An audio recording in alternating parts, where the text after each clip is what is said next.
Bien, como había adelantado ya, estoy muy contento con mi primera entrevista porque está conmigo Cecilia Bácula. Ya he explicado que ella en su momento lideró el Instituto Nacional de Cultura, es una destacada académica, historiadora y ahora candidata al Senado por Avanza País. Bienvenida a esta mesa. Muchas gracias, Diego. Además, pero quiero felicitarte por este segundo aniversario de tu programa. De verdad, tú representas a la resistencia pensante en el periodismo. Muchas gracias por tener esa postura. Muchísimas gracias por los saludos.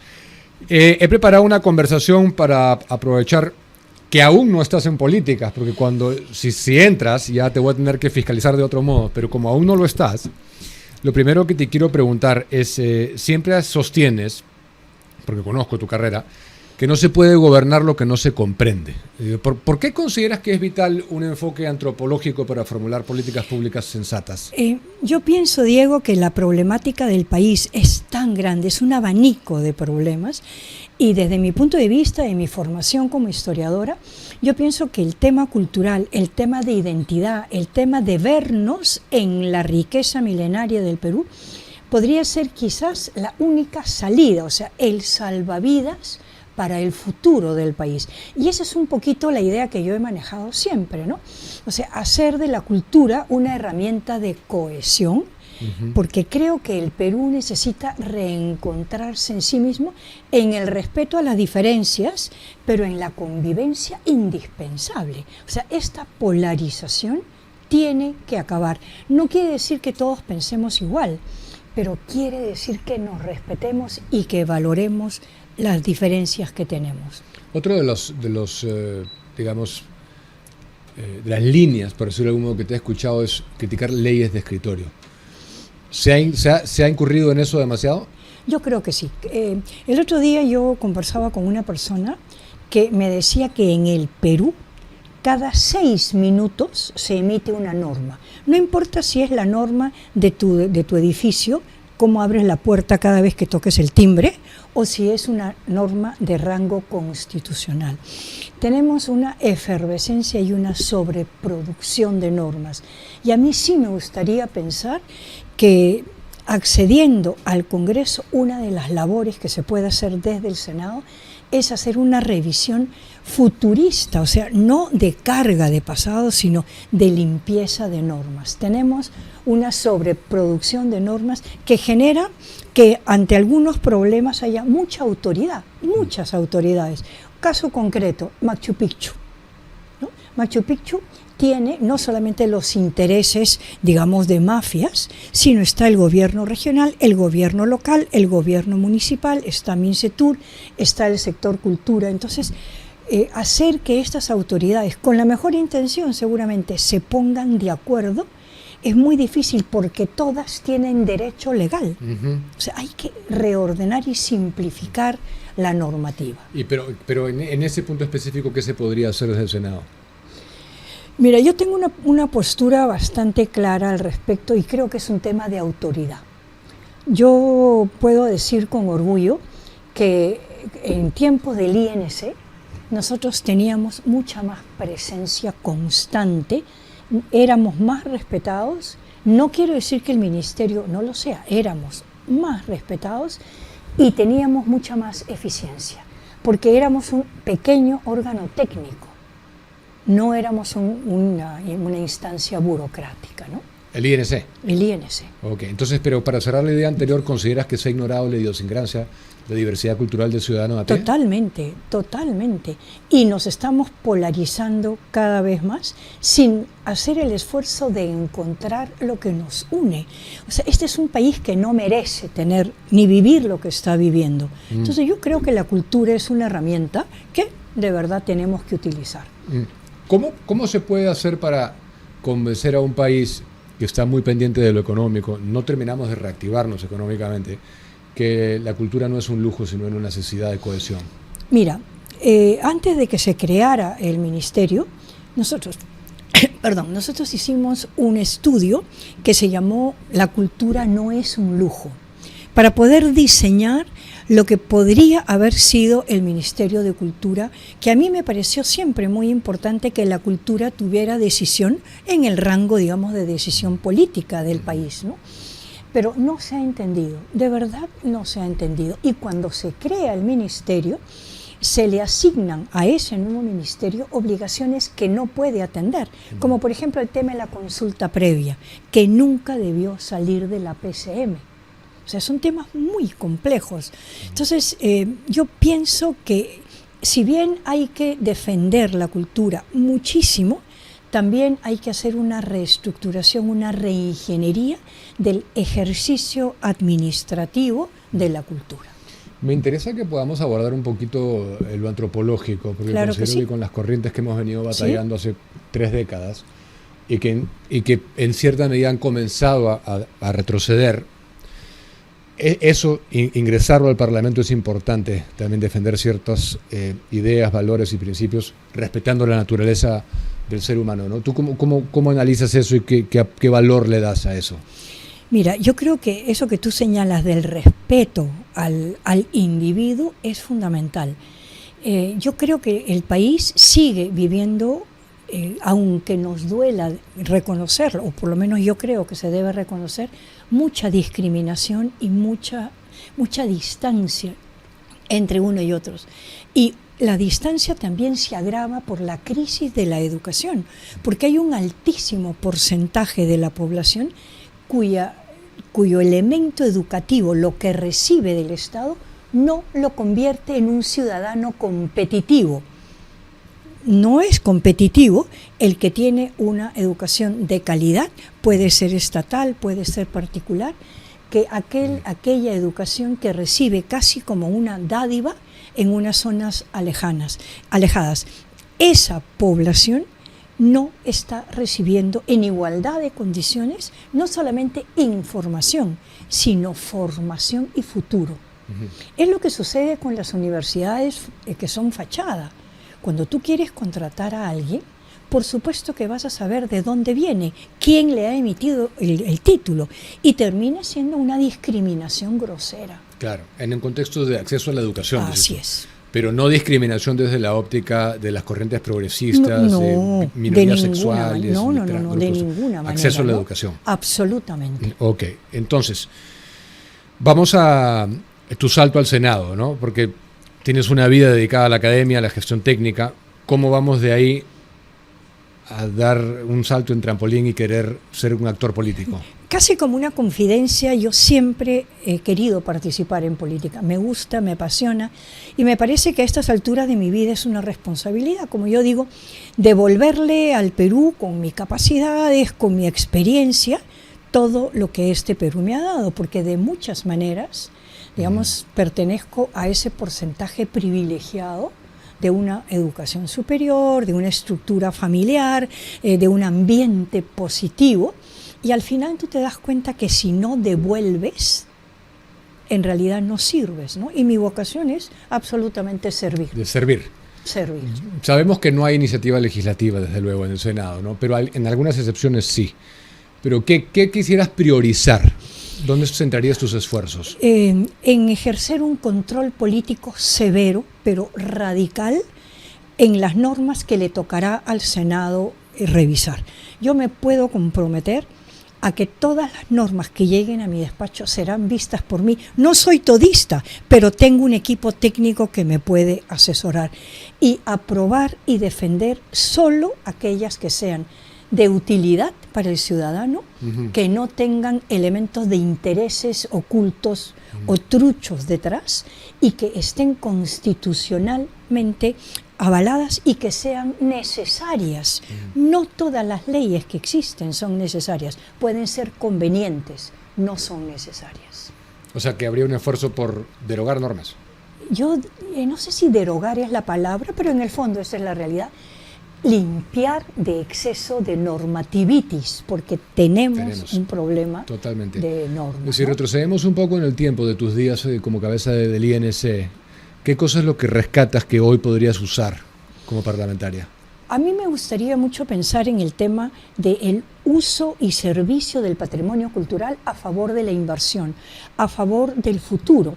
Nosotros hicimos, por ejemplo, proyectos muy grandes, como toda la carretera del norte, Norvial, sin un sol de coima.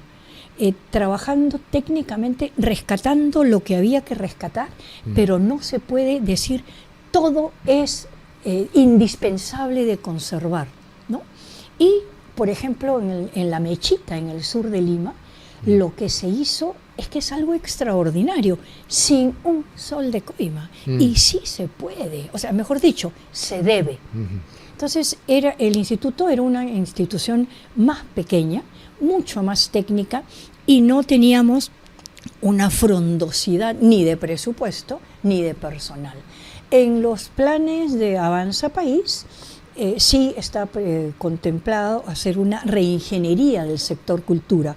Yo creo que es importante hacerlo. Yo también, y quiero pedirte que definas cómo entiendes cultura, porque gracias al relativismo conceptual cualquier cosa podría hacerlo. ¿Qué cosa es?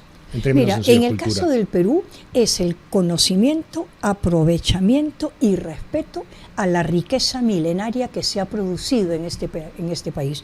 No todas las naciones tienen la capacidad de decir que son cuna civilizatoria. O sea, nosotros hemos aportado al mundo. No podemos seguir tolerando esta digamos, versión de que todo lo que vino de España fue malo, de que fue aquí de verdad una masacre.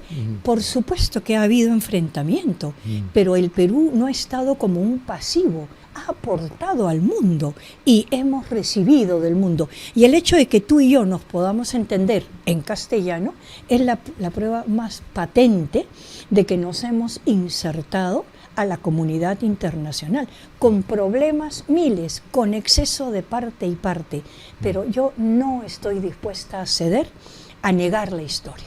Y abrazas la hispanidad. ¿Por qué Claro, no? eres hispanista. Claro. ¿Cómo, digamos, hay un tema que no quiero dejar pero para comenzar quisiera saber qué opinas del retorno a la bicameralidad? ¿Cuál es tu feeling con respecto a eso? Yo estoy muy contenta y de verdad, ¿por qué? Primero porque analizando lo que el Senado va a hacer, el poder que va a tener el Senado, ¿no? Lo convierte en una instancia casi omnipotente y es por eso que ahí debemos llegar los mejores. Y yo me incluyo entre los mejores y no tengo por qué negar que creo que puedo aportar.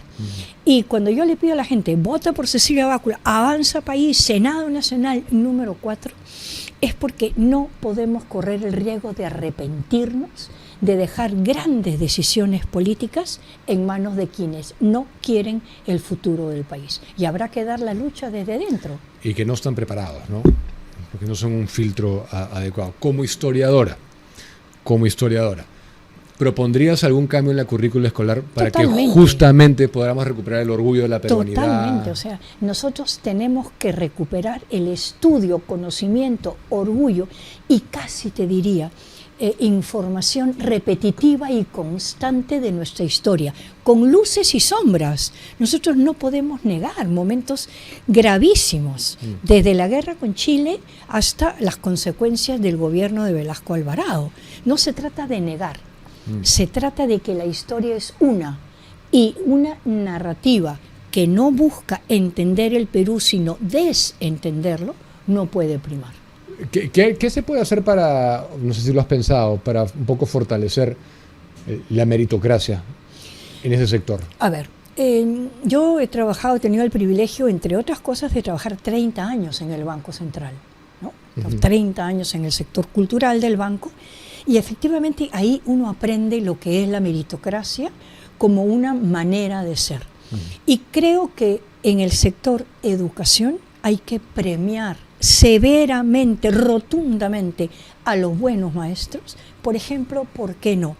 Que los mejores vayan a fronteras, que los mejores reciban compensación económica, que los mejores tengan el reconocimiento ciudadano, o sea, premio material. Y sí creo que hay que hacer una revisión de la currícula, sobre todo en el tema de la educación cívica. Habría que retornar a eso. Había que retornar.